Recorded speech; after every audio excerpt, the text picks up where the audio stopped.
आज आप तमाम भाई बहन को मालूम होगा, यदि कोई सा भी पार्टी का कार्यक्रम होता है आप झोले झंडे उठा के चले जाते हो। कोई धार्मिक चीजें होती है तो आप वहां चले जाते हो। क्यों? क्योंकि वहां पैसा खर्च किया जाता है। और आज यहाँ समाज का कार्यक्रम है, आप अपने खुद के खर्चे से आए हो तो थोड़ा जान के जाइए। मेरा मकसद यहाँ मंच पे भाषण देना, ताली बजवाना ये नहीं है। हम आज भी गांव गांव में जाते हैं, समाज को जन जागरण करते हैं, क्योंकि हमारे दिल में, हमारे मन में और हमारे खून में मालिक टंटिया भील बिरसा मुंडा बसे हुए हैं। हम उनके रास्तों पर चलना चाहते हैं, जो उन्होंने संघर्ष किया उस संघर्ष को आपके बीच में याद दिलाना चाहते हैं। यहाँ बहुत सारे वक्ता आए हैं, बहुत सारे वक्ताओं को अगर समय नहीं भी मिलता है तो दुखी होते हैं, लेकिन हम सोचने वाली बात है, इधर कुआं है और इधर खाई है, बीच में हम लटके हुए हैं, हमें कैसे बचना है यह समझना पड़ेगा। दोस्तों, आज यहां पर जो भी हो रहा है, इस देश में जितनी भी समस्याएं पैदा हो रही है, आखिर क्यों हो रहा हमारे साथ, यह विचार करने वाली बात है। देश आजाद होने के बाद हमारे आदिवासी समाज का कितना विकास हुआ है, कितना संरक्षण हुआ है, हमारी संस्कृति कितनी बची है, हमारी जमीन कितनी बची है, यह सोचने वाली बात है। आपको मैं केवल इतना बताऊंगा कि आप देश आजाद नहीं हुआ उसके पहले छोड़िए। देश आजाद हुआ 1947 में और संविधान लागू हुआ 1950 में। आप बताइए, नाम पे, जाति के नाम पे लड़वा के वहां आदिवासी भाइयों बहनों को मरवाया जा रहा। अरे खुलेआम हमारी बहनों को नंगा किया जा रहा। जो आदिवासी मात्र सत्तात्मक यानी मां को पूजने वाला है।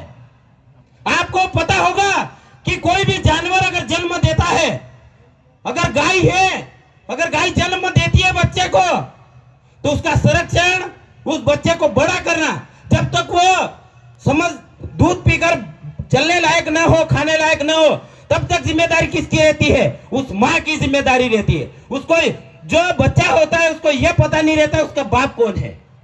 हमारा आदिवासी मात्र सत्तात्मक है, माँ को पूजने वाला है, और इस देश में, पूरे विश्व में हमारी माँ को ही नंगा कर दिया इन लोगों ने।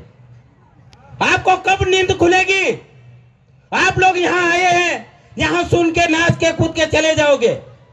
अरे हम तो हर गांव में भले 10 लोग भी होंगे उनको जगाएंगे, पर हमारी कोशिश ये रहती है कि यहाँ पूरे पेटला व तहसील के लोग आए हैं, उनको हमारा संदेश जाए।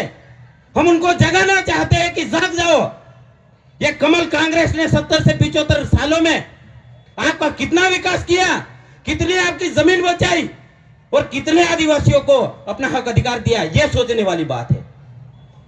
अगर यहाँ पे मंच से बार बार बोला जा रहा है, हम कांग्रेस बीजेपी में अगर कोई गैर आदिवासी हमारे नेता है तो हम नहीं बोलेंगे, लेकिन इस समाज के बीच में निकल के गए विधायक, सांसद, पंच से लगाकर सांसद, हम उनको समाज के नाते बोलना चाहते हैं कि आप यदि विधानसभा, लोकसभा में आवाज उठाते हैं तो आज आदिवासी का विकास होता। आज आदिवासी की बहन बेटियों की इज्जत लूटी जा रही है खुलेआम। मध्य प्रदेश में 20 से 25 केस हो गए 1 महीने के अंदर। क्यों हमारे नेता आवाज नहीं उठाते? ये आपको समझना पड़ेगा। हमारे मालिक टंटिया भील ने, हमारे भगवान बिरसा मुंडा ने क्या राजनीति की लड़ाई लड़ी थी? क्या धर्म के लिए लड़ाई लड़ी? क्या उन्होंने राजनीति के लिए लड़ाई लड़ी? क्या अरे उन्होंने इस समाज जो आज जिंदा है ना, और आज अपने आप पे गर्व करता है, आज जो समाज जिंदा है तो टंटिया भील और बिरसा मुंडा की वजह से है। टंटिया भील की जमीन जब अंग्रेजों ने लूटी, टंटिया भील को बार बार दखल किया, तो टंटिया भील ने सोच लिया कि यहां हमारा बचना मुश्किल है। उन्होंने गांव में जाकर जन जागरण किया, गांव के लोगों को बताया कि 400 साल पहले इस देश में जो अंग्रेज आए हैं, ये अंग्रेज हमारी जमीन को छीन रहे हैं, साहूकार हमारी जमीन को छीन रहे हैं, तो हमें कैसे बचाना है, ये गांव में जाके बताया। तब लोगों को समझ में आया।